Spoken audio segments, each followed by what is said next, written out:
주님의 크신 사랑 덧입고 오늘도 주님 앞에 나오신 사랑 가정 위에 하나님의 은혜와 복이 충만히 임하시기를 예수님을 축원합니다. 같이 인사하실 때 잘 오셨습니다. 반갑습니다. 한번 인사하겠습니다. 주님 은혜가 함께 하실 줄로 믿습니다. 아멘. 여러분 이번 주간 내내 튀르키예, 시리아 이 나라 이름 많이 들으셨죠? 지진이 얼마나 무서운가 하는 것을 다시 한번 실감하는 그런 이제 시기인 것 같습니다.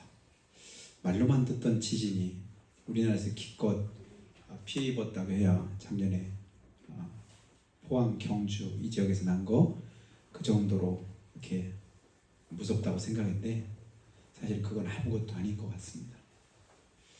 한 번의 지진으로 그렇게 많은 사람들이 이제 피해를 입고 또 이제 고통을 겪고 있는 그 모습 볼 때, 야, 터가 흔들리면 진짜 무섭구나. 우리가 있는 이 자리가 든든하게 있으니까 그냥 우리가 멀쩡하게 서 있고 또 이제 삶을 영위하죠. 만일에 터가 흔들리면 어떻게 될까요? 중심도 못 잡고 이러지도 못하고 저러지도 못하고 한마디로 말하면 멘붕 상태가 됩니다. 그래서 폭격을 맞은 것보다 더 참혹하게 그렇게 부서지고 무너진 그런 모습들을 우리 이제 TV를 통해서 이렇게 보게 됩니다.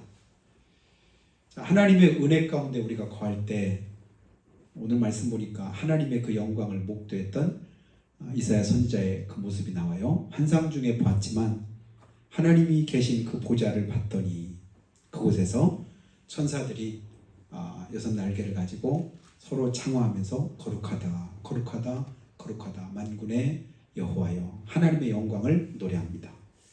그리고 그 영광 가운데 봤더니 오늘 말씀 4절 말씀 보니까요 이런 말씀 있어요. 이같이 화답하는 자의 소리로 말미암아 문지방의 터가 요동하며 성전의 연기가 충만한지라. 문지방의 터가 어떻게 해요? 그곳에서 터가 요동하더라. 터가 막 흔들리는 거예요. 파도 치는 것처럼 물결 치는 것처럼 땅이 그렇게 된다면 어떻게 될까요? 실제로 지진이 나면 그런 현상이 나타나잖아요. 그 모습을 볼 때 정신이 없고 큰일 났구나 싶은 겁니다. 그래서 하게 됐던 고백이 그 다음 5절 한번 보죠. 그때 내가 말하되 화로다 나여 망하게 되었도다. 나도 망하게 됐구나. 내게 화가 임하겠구나. 그 요동치는 그 상황 속에 내가 지금 그곳에 있으니 나는 망하게 되었다. 그러면서 하는 고백이 나는 입술이 부정한 백성 중에 거주하면서 만군의 여호와신 왕을 배웠음이로다. 만군의 여호와신 그 왕 앞에 내가 서고 보니 내가 뭐 할 자요? 화를 당할 자요? 망하게 될 자였다. 이것을 이사야 선지자가 깨닫게 되었습니다. 예수 믿으시는 분만 한번 아멘 합시다. 아멘. 자주 제가 여러분에게 질문한데요. 예수 믿습니까? 아멘. 여러분 그런데 믿는 게 뭔가? 자주 제가 근본적인 그런 질문들을 가끔씩 하죠. 왜냐하면 그것이 중요하기 때문에 그렇습니다. 믿는다고 하는데 그럼 믿는다는 게 뭘까? 믿는다고 하면서도 실제로는 믿음이 없을 때가 있고 내가 주님 안에 있다고 하면서도 주님 밖에 있을 때가 있고 하나님의 뜻대로 산다고 하면서도 하나님의 뜻과는 상관없이 살아갈 때도 있습니다. 믿는 게 뭘까? 목사님 맨날 그걸 물어보세요. 믿는 거 교회 온 게 믿는 거 아닙니까? 예배 드리는 게 믿는 거 아닙니까? 하나님 앞에 찬송하지 않습니까? 기도하는데 내가 믿는 거 아닙니까? 교회 와서 설거지도 하고 청소도 하고 봉사하고 원신하는 거 이게 믿는 거 아닙니까? 여러분 그렇습니까? 반은 맞을 수 있고 또 반은 틀릴 수도 있습니다. 믿기 때문에 이 자리에 있고 믿기 때문에 주님 앞에 헌신도 하고 충성도 한다. 그러면 그게 믿는 겁니다. 근데 거꾸로 순서를 바꿔서 그렇게 하기 때문에 내가 믿는다라고 말한다면 꼭 정답은 아닐 수도 있습니다. 안 믿으면서도 그렇게 할 수 있습니다. 믿음 없으면서도 그런 흉내는 얼마든지 낼 수도 있지요.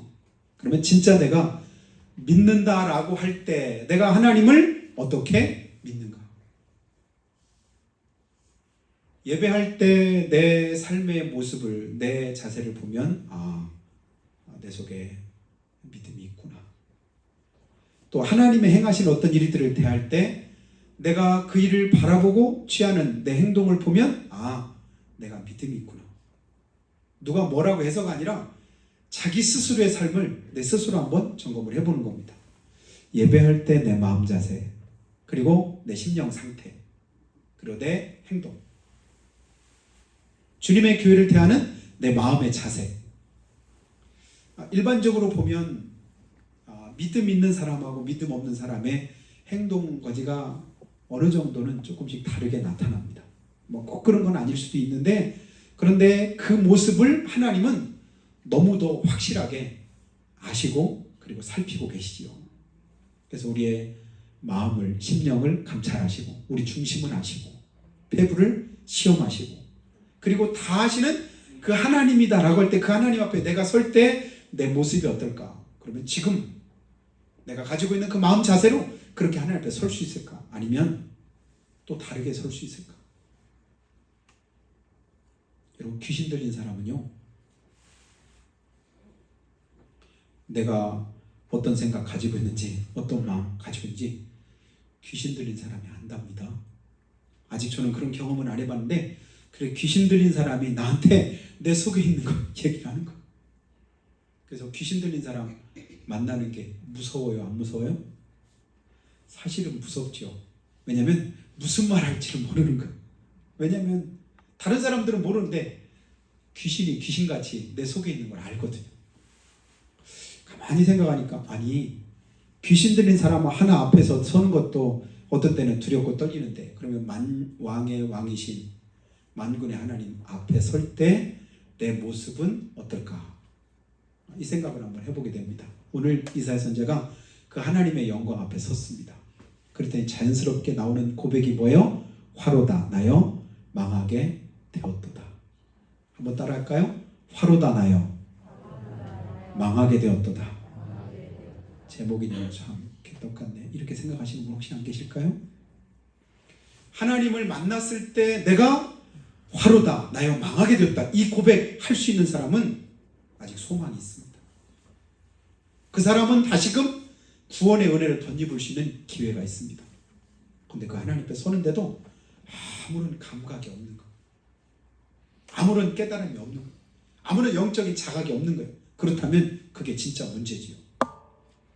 내 안에서 중한 어떤 문제가 생겼을 때 그 사실을 깨닫고 자각하는 것은 대단히 중요합니다. 왜냐하면 그래야 근본적인 문제를 해결하고 그리고 나를 치료할 수 있는 그런 치료법을 우리가 연구할 수 있으니까. 근데 그 사실이 깨달아지지도 않고 느껴지지도 않고 감각 자체가 느껴지지 않는다면 그게 사실은 문제지요. 영적으로 죽어 있으면 그 사실을 깨닫지 못합니다. 그래서 늘 하나님 앞에 고개 꼭 빳빳이 들고 하나님 앞에 큰 소리 치고 교만할 수밖에 없는 것이죠.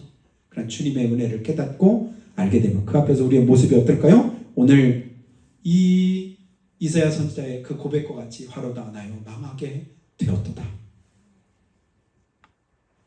밤새도록 수고하고 애써서 고기 잡으려고 했는데도 잡히지도 않고 실족하고 낭망할 수 있는 그런 상황 속에서 예수님이 찾아오시고 또 전하는 말씀을 자기 배에서 듣고, 그리고 깊은 데 가서 그물 던지라고 했을 때 그 말씀대로 순종해서 던졌더니 웬걸요? 2배 가득하도록 고기가 잡히더라. 야, 이게 웬 횡재냐? 육신적으로 그렇게 말할 수 있죠? 야, 배 잠깐 그 몇 시간 빌려드리고 그리고 나서 이렇게 밤새 수고해서 못 잡던 그 물고기를 2배에 잠기도록 가득 잡았으니 이런 횡재가 어디 있을까? 내일 또 내가 빌려드릴 테니까 내일 또 오시오. 이렇게 말할 수도 있지 않겠어요? 그러나 베드로는 뭐라고 말하죠? 주여 나를 떠나소서, 나는 죄인이로소이다. 그 앞에 엎드려서 나를 떠나서 나는 죄인이로소이다. 예수님이 누구신가를 깨닫고 그 주님이 어느 분인가를 자각할 때 내 모습이 다시 한번 자각이 되는 거예요. 아, 하나님 앞에 서고 보니까, 주님 앞에 내 자신을 비추어 보니까, 하나님의 말씀으로 내 삶을 돌이켜보니까 내가 누구예요? 화로다. 망하게 되었구나. 나는 이대로는 화를 당하고 망할 수밖에 없는 죄인이구나. 그러니 내게 누가 필요한 거예요? 예수님이 필요하다. 구주 되신 우리 하나님의 은혜가 내게 필요하다. 이렇게 접근하고 그렇게 나아가야 내게 새로운 소망이 되는데, 내 자신이 죄인인 줄도 모르고 망하게 된 줄도 모르고 하나님의 은혜가 필요한 내 자신인 줄도 모를 때는, 그때는 문제가 큽니다. 그래서 요한계시록 3장 17절 보니까 라오디게아 교회 성도들을 향해서 성령께서 이런 말씀을 하셔요. 네가 말하기를 나는 부자라 부요하여 부족한 것이 없다 하나. 뭐라고 말해요? 나는 부자라 부요해서 부족한 것이 없다. 그게 누구 말이냐면 라오디게아에 살고 있던 그런 성도들의 그런 말이었습니다. 그런데 성령님께서 뭐라고 말씀하냐면 내 곤고한 것과 가련한 것과 가난한 것과 눈먼 것과 그리고 벌거벗었음을 알지 못하는도다. 나는 부유해서 부족함이 전혀 없다. 나는 어릴 때부터 모든 계명들을 다 지켰기 때문에 나는 구원의 문제에 대해서는 전혀 문제가 없다고 그렇게 여기면서 주님 앞에 왔었는데, 주님은 나를 향해서 뭐라고 말씀하셔요? 네가 아직도 한 가지 부족한 것이 있다. 그 한 가지 때문에 다른 것 다 잘했는데 결정적으로 그 한 가지 때문에 네가 영생 얻기에 어려울 것 같구나. 그러니까 그러면서 이제 그 해결책을 주님이 말씀하시잖아요. 근데 오늘 라오디게아 성도들을 향해서도 나는 부족하고 부족한 게 전혀 없다고 말하는데 곤고하고 가련하고 가난하고 눈먼 것을 네가 알지 못하는도다. 그러면서 말씀하시기를 내가 너를 권하노니 내가 너를 권하노니. 어떻게 하냐면 불로 연단한 금을 사서 너를 부유하게 하고, 그리고 흰옷을 사서 벌거벗은 것을 수치를 감추고, 안약을 사서 내 눈에 발라서 보게 해라. 이건 이제 영적인 말이에요. 나는 부유하다, 전혀 부족함이 없다라고 여기는 그에게 하나님이 보실 때는 가련한 거예요. 불쌍한 거예요. 벌거벗은 것처럼 보이는 거예요. 그리고 눈이 멀어서 아무것도 깨닫지 못하는 거예요. 그러니까 주님 뭐라고 해요? 내게 사서 불로 연단한 금으로 이것을 사서, 사실은 그것은 누구에게 살 수 있죠? 주님에게서만 살 수 있습니다. 내 것 가지고 못 삽니다. 주님이 주실 때 그것 가지고 그 문제를 해결할 수 있으니 내게로 나와라 라고 주님 말씀하는데, 아직도 자기 처신을, 자기 영적인 그런 상태를 모르니까 큰소리치고 거들먹거리고 교만합니다. 난 전혀 문제 없다고 생각을 합니다. 문제 없나요? 지진 한번 나니까 한순간에 다 무너지잖아요. 한순간에 아무것도 아닌 것처럼 되잖아요.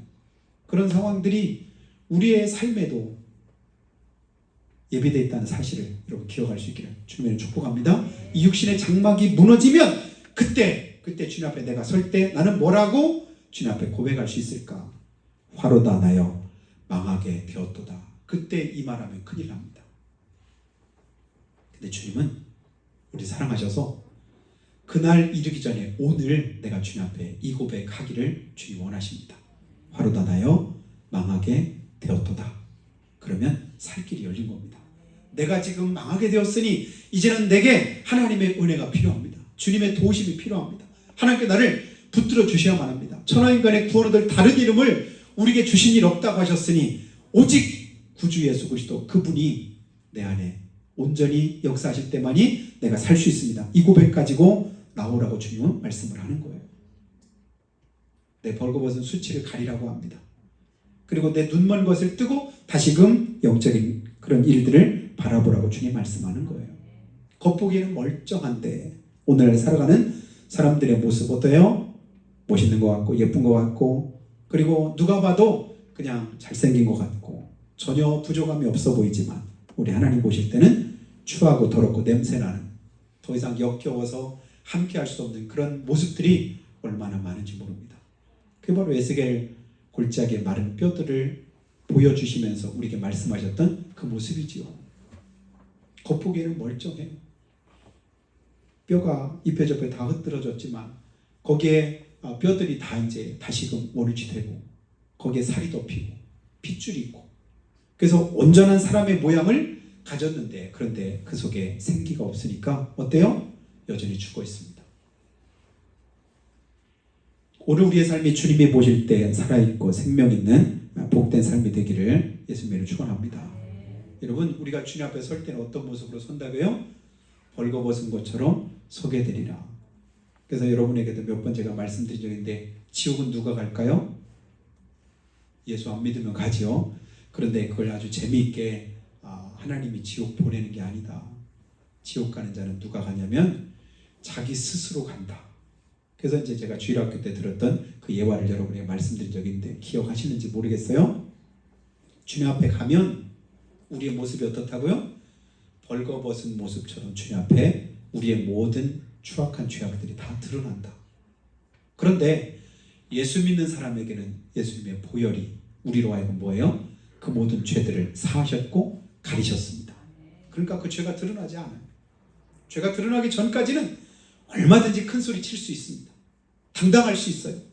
근데 그 죄가 드러나는 순간 큰 소리는 고사하고 고개도 들지 못합니다. 주님 앞에 가까이 가면 갈수록 빛 가운데 내 죄악된 삶이 드러나면 드러날수록 부끄러워서 그 앞에 가까이 못하고 어두운 곳으로 자꾸만 뒷걸음질 치다 보니까 지옥으로 떨어지더라. 저는 이 예화가 굉장히 이해가 쉽다고 생각이 되어서 지금까지 기억을 하는데요. 주님 앞에 나아가는 자는 주님의 긍휼하심과 그 은혜를 덧입을 때 그 앞으로 나아갈 수 있는데 그 긍휼하심과 은혜를 덧입지 못하면 자기 죄로 말미암아 스스로 뭐하게 된다고요?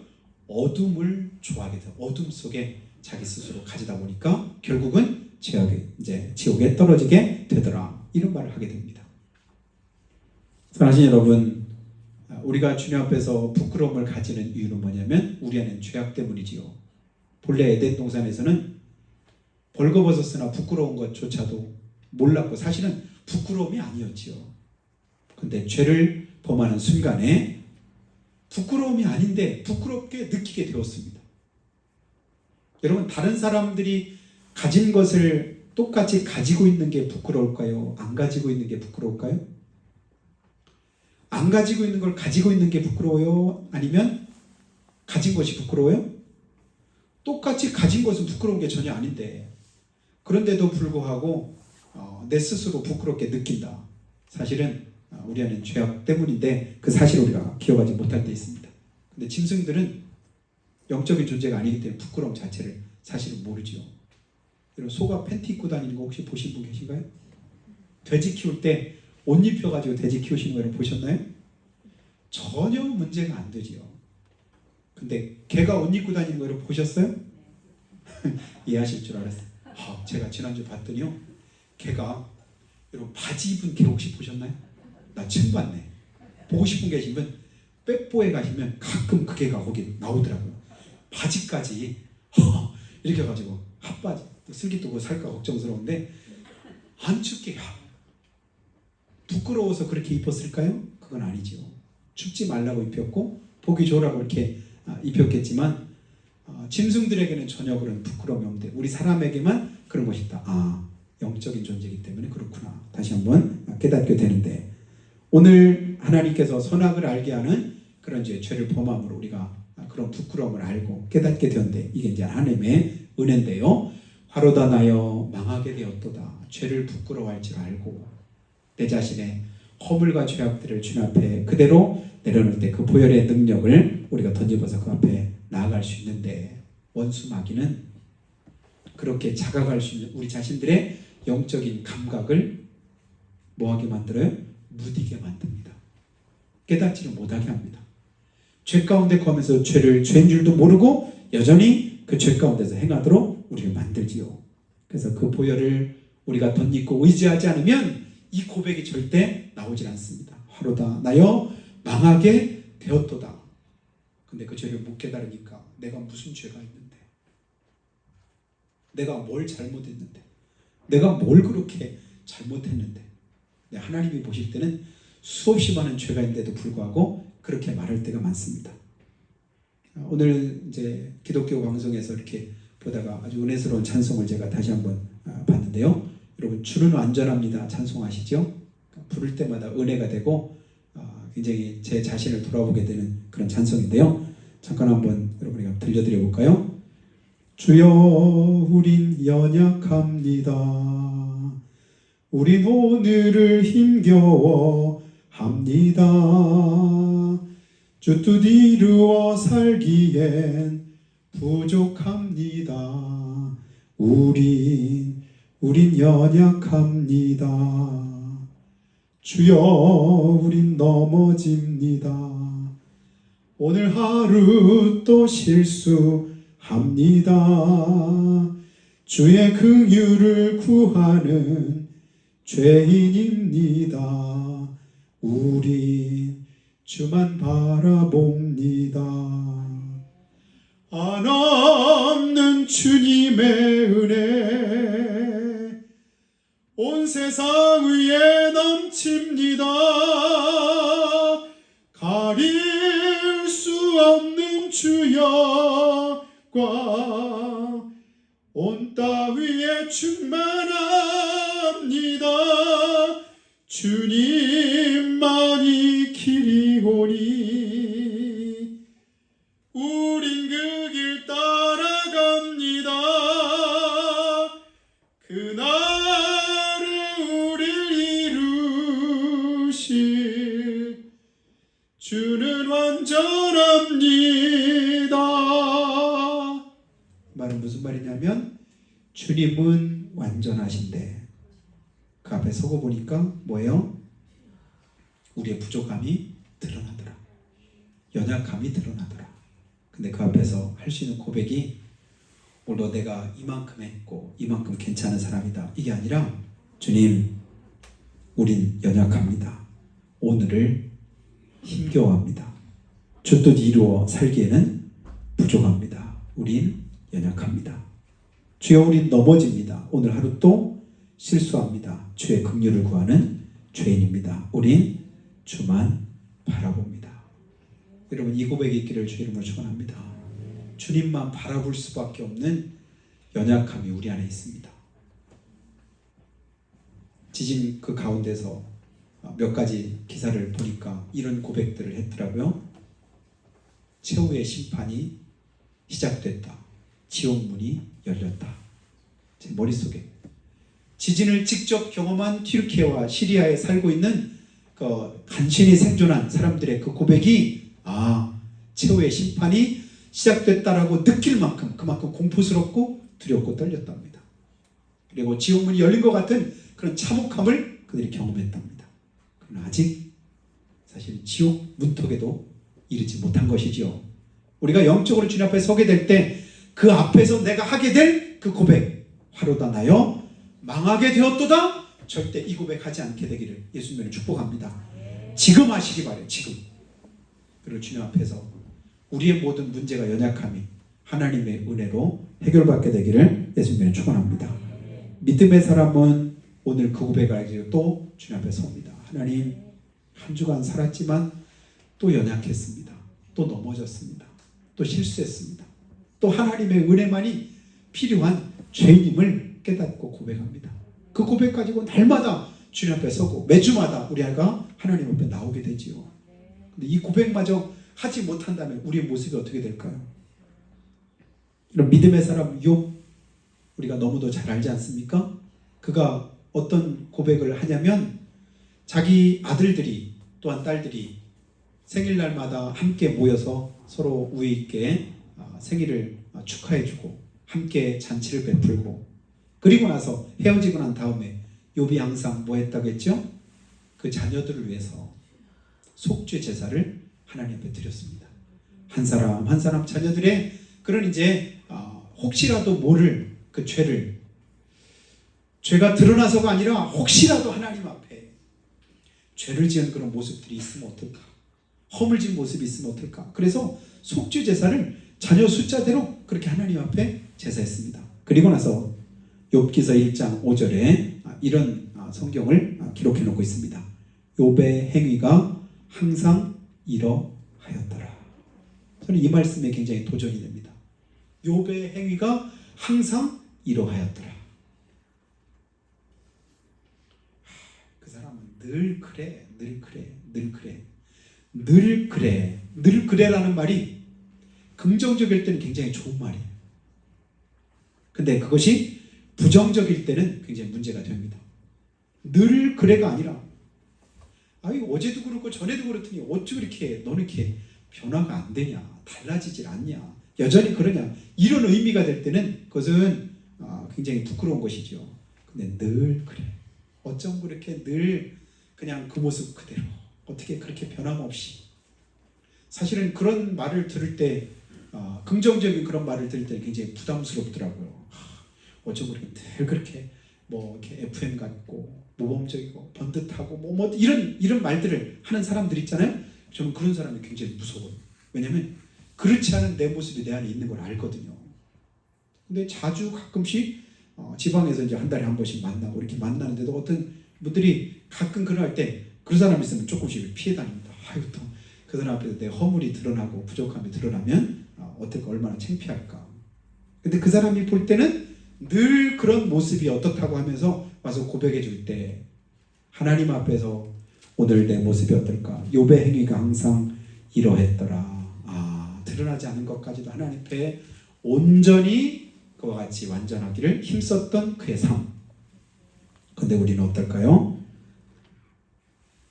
우리의 행위가 원망과 불평을 입에 달고 살더라.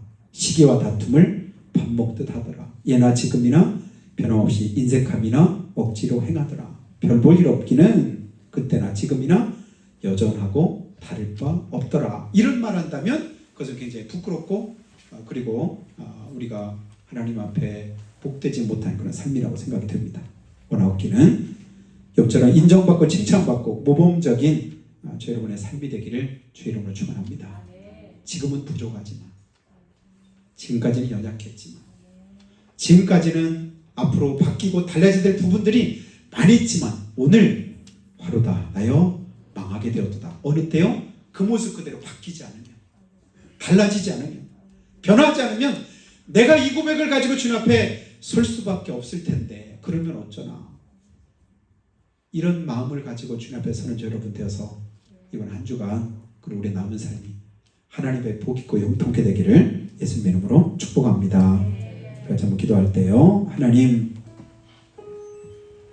이사 선지자가 거룩하신 하나님의 영광을 배웠을 때 자기의 죄악됨과 허물 그리고 입술의 부정함을 깨닫게 되었습니다. 그리고는 화로다 나여 망하게 되었도다 고백했을 때 우리 주님께서 숯불로 그 입술을 정하게 하셨습니다. 그리고 그에게 귀한 사명 주셔서 그를 귀하게 쓰신 것을 봅니다. 오늘 허물 많고 부끄러운 우리 자신들이 주님 앞에 그대로 고백하고 회개하며 나올 때 주님은 우리를 긍휼히 여기시고 우리 하나님께서 우리를 새롭게 하사 귀하게 써주실 줄로 믿습니다. 베드로가 했던 그 고백을 받으셨던 주님, 그의 허물과 죄를 용서하시고 그를 통해서 귀한 역사 이루셨던 우리 하나님, 우리를 통해서도 동일하게 역사하시기를 원하십니다. 하나님 앞에서 자신의 허물을 발견하고 그리고 연약함을 고백할 줄 아는 사람, 복 있는 사람입니다. 하나님, 주님 은혜가 아니면 우리가 화로다 망하게 될 수밖에 없는 우리 자신임을 고백하오니 주께서 우리를 도와주시고 붙들어 주시고 지켜주셔서 이제까지 지나온 삶 계속해서 반복하지 않게 하시고 새로워진 삶을 가지고 주님 앞에 설 수 있게 도우시옵기를. 누구든지 그리스도 안에 있으면 새로운 피조물이라 이전 것은 지나갔으니 보라 새것 되었다고 하신 그 말씀대로 이루도록 축복하시라고 우리 같이 잠깐만 고백하고 기도하겠습니다. 하나님 아버지,